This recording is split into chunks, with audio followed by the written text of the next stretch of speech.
it should be equally obvious that our collective resources are not being sufficiently engaged. The BRT has accepted our responsibility as partners in moving the country forward. My colleagues and I have worked closely with policymakers across the political spectrum on matters from health care to trade and tax policy to energy and climate change. But frankly, we have become somewhat troubled by a growing disconnect between Washington and the business community that is harming our ability to expand the economy and grow private sector jobs in the U.S. We see a host of laws, regulations, and other policies being enacted that impose a government prescription of how individual industries ought to be structured, rather than produce an environment in which the private sector can innovate, invest, and create jobs in this modern global economy. In our judgment, we have reached a point where the negative effects of these policies are simply too significant to ignore. In the search for short-term revenue fixes, we're doing long-term damage to growth.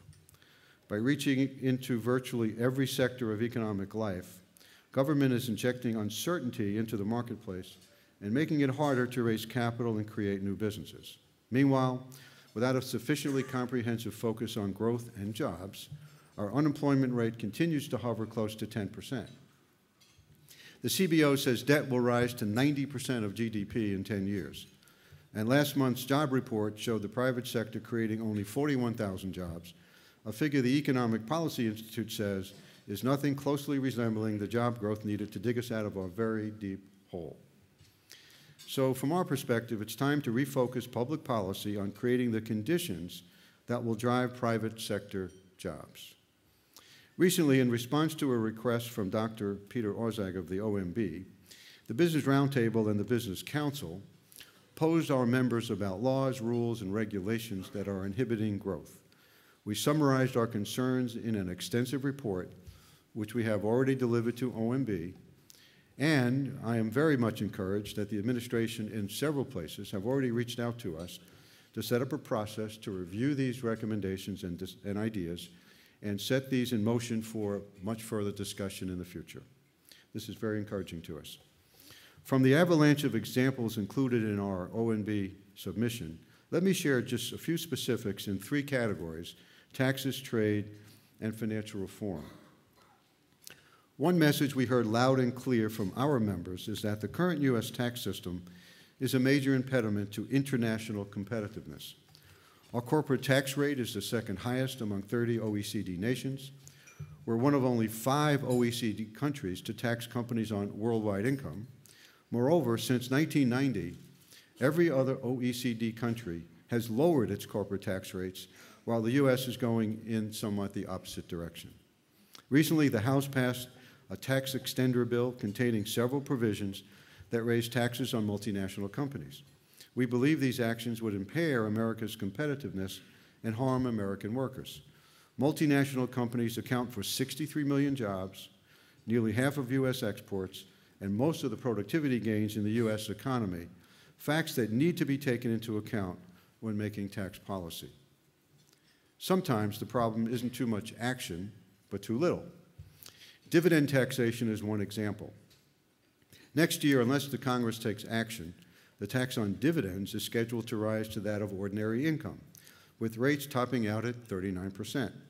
On its face, this may seem to be an easy revenue-raising idea, but at a time of extreme market volatility, do we really want to disadvantage stable, dividend-paying stocks and the retirement funds and millions of long-term dividend investors who depend on them? Another area in which we fear good intentions will have unintended consequences is financial reform. Clearly, the government has an interest in ensuring a stable financial system, efficient capital markets, and ethical and transparent business practices.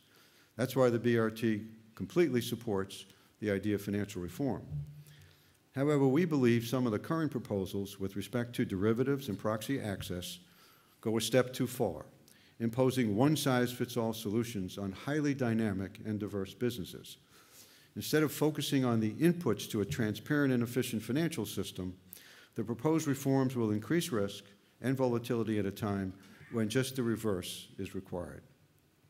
We also see a disconnect between objectives and actions in the area of international trade. The administration has indicated its intent to double U.S. exports over the next 5 years, recognizing that with 75% of the world's purchasing power and 87% of the growth coming from outside the U.S., an export-focused trade policy will grow jobs here at home. The Business Roundtable agrees wholeheartedly with this goal. But while the European Union is moving ahead in implementing free trade agreements, we have seen very little movement on pending agreements with Colombia, Panama, and South Korea, to name a few. Nor have we made it a priority to seek more expansive trade negotiating authority to keep up with foreign competitors. We could also do more to make America a more attractive destination for foreign direct investment, which fell by nearly 60% from 2008 to 2009. Now, to be fair, much of that is due to the global recession. But the truth is, the U.S. share of global capital inflows has been declining for decades. A new survey by Ernst & Young found that whereas 48% of global investors saw North America as a desirable location for investment in 2006, by 2010, this percentage had fallen to just 22%. The most attractive market is China, favored by 39%. To quote the Ernst & Young study, "We're competing for capital in a new multipolar world in which investors can shop the globe for growth, talent, technology, and productivity. We need to make sure that the U.S. isn't a flyover zone when it comes to international trade and investment." These are just a few of the issues we have laid out in our response to Dr. Orszag's request. The full report contains literally hundreds of separate actions and decisions that, taken together, create an increasingly hostile environment for investment and job creation here in this country.